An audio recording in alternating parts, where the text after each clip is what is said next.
The endocrine system works in a cascade. The hypothalamus produces releasing hormones, which then stimulate the pituitary gland. The pituitary responds by producing stimulating hormones, which act on the target end organ. The end organ then produces its own hormones or initiates a process. Disorders can be hyper, meaning too much hormone, or hypo, meaning too little. If the problem lies in the end organ, we call it primary. If the problem originates in the pituitary, it's secondary. And if it begins in the hypothalamus, it's tertiary. Regulation is maintained through negative feedback, where the end product tells the hypothalamus and pituitary to stop further production. The thyroid hormones are essential for normal growth, development, and metabolism. In tissues, thyroxine, also called T4, is converted into triiodothyronine, or T3, which is the physiologically active form. T3 levels are much higher than T4.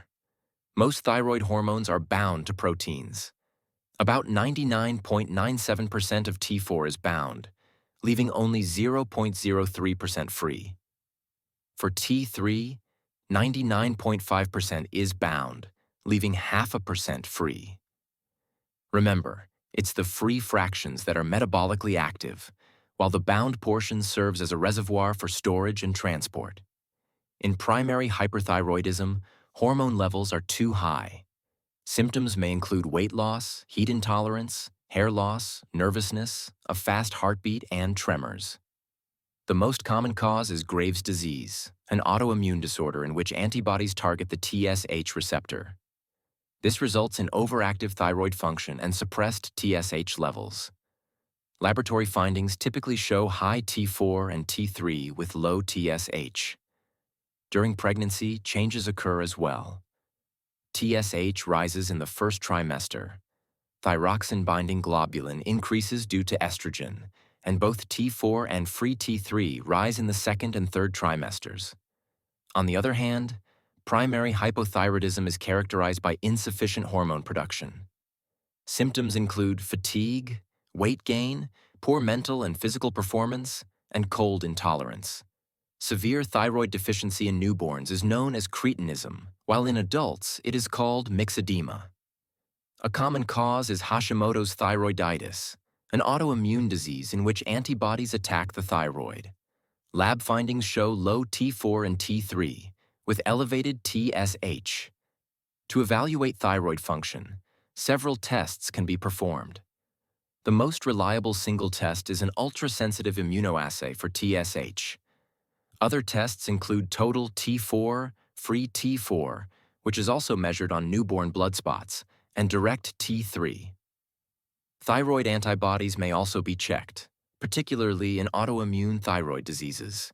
Thyroxine-binding globulin can be measured indirectly, though it is no longer recommended as a standard test. The adrenal cortex produces steroid hormones, and its activity is controlled by a chain of command starting from the hypothalamus. The hypothalamus produces corticotropin-releasing hormone, or CRH, which stimulates the pituitary gland to release adrenocorticotropic hormone, or ACTH.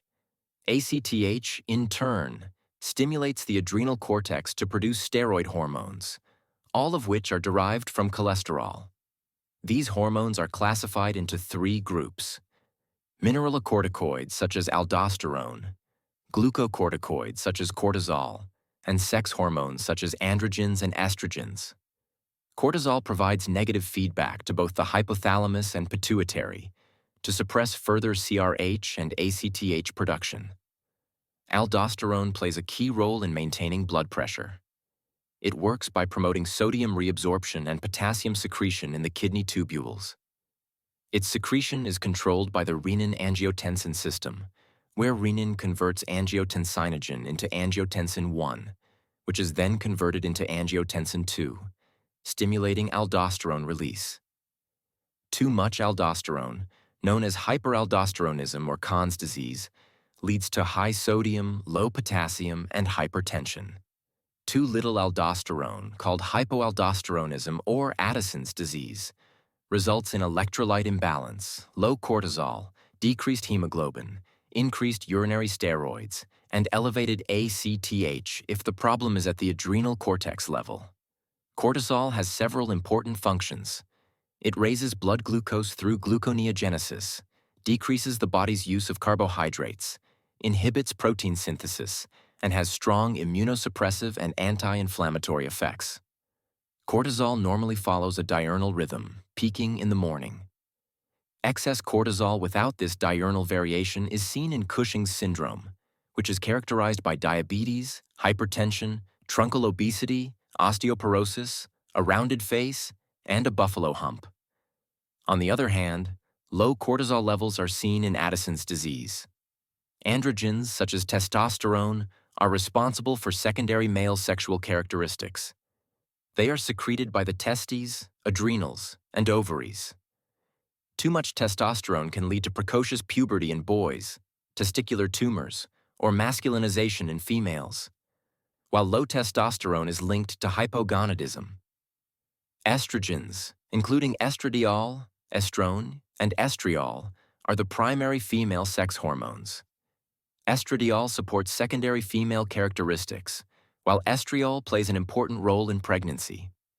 Estriol levels increase steadily in the third trimester, and a 24-hour urinary estriol test is used to monitor the health of the fetoplacental unit. A decline or sudden change may signal pregnancy complications. Estrogen levels can also increase in conditions such as precocious puberty in girls, feminization in males, polycystic ovary disease, and with oral contraceptive use. Testing for adrenal cortex function involves several approaches. Cortisol can be measured as total or free hormone in serum, plasma, or urine. A 24-hour urine-free cortisol is the most specific for adrenal hyperfunction. The dexamethasone suppression test helps differentiate normal from abnormal cortisol regulation. If cortisol is suppressed, the result is normal. If it is not suppressed, it indicates Cushing's syndrome. Partial suppression may be seen in conditions such as depression, pregnancy, or infection. The ACTH stimulation test evaluates adrenal response. A normal adrenal cortex will increase cortisol after ACTH, while little or no change indicates adrenal insufficiency. Aldosterone and renin measurements are also important, with levels typically higher in the upright position. Abnormal results can help identify Conn's syndrome or Addison's disease. Additional hormone tests include testosterone and estrogen assays for infertility, hirsutism, or pregnancy monitoring. 17-hydroxyprogesterone measurement is used in the diagnosis of congenital adrenal hyperplasia.